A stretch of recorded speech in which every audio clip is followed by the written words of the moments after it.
Hey guys, and welcome to my beta pitch for BCM 215. Today I'll be showing you the work I've been doing on my YouTube series Pokénalysis, as well as showing some of the responses and feedback I've received from the episodes.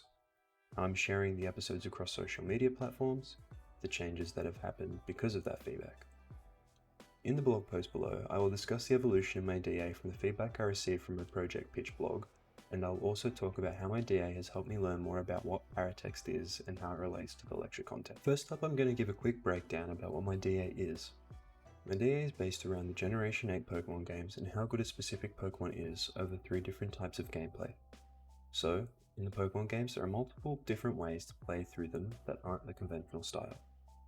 I look at 3 ways that you can play these games, those being a regular playthrough, a Nuzlocke playthrough, and for the purposes of playing in the VGC.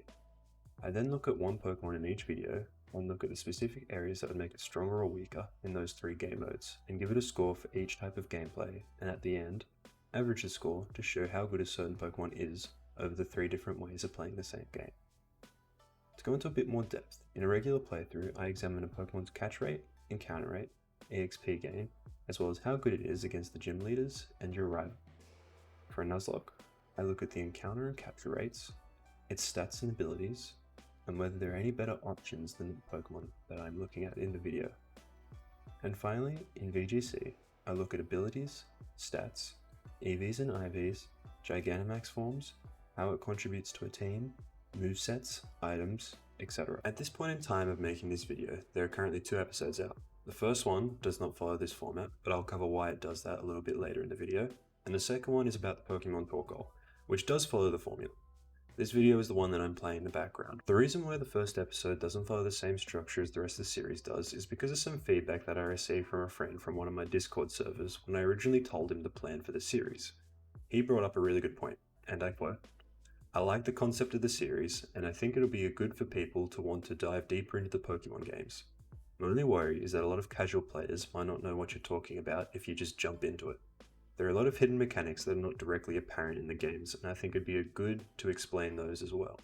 Things like IV and EVs, how they affect stats, where their effects on Pokemon, catch rates, and how they're affected by other factors, etc. Otherwise, you might lose a lot of viewers right off the bat who don't know some of these mechanics or terminologies." After getting this feedback from sharing my plan for my series, I decided that it was a really valid point. Even people who have played Pokemon might not know all these areas of information that I would focus on. So I decided that the first episode of the series would be an introduction video and push back the Torkoal video, which would have been the first episode, to the number 2 episode. For my public interactions, both videos I've released I've promoted through my Twitter page using the BCM215 hashtag, as well as posting it to my Discord server that is made up from members of my streaming community. This already shares the video to about 150 people between the 2 platforms. But I've also added links to promote my videos into my stream so that people can be taken directly from my stream to my YouTube channel. I've also started asking for feedback in the comment sections relating to the videos that the audience have just watched, and have been monitoring them closely for any sort of feedback I can use. Unfortunately, that's all I have time for in the beta pitch video today.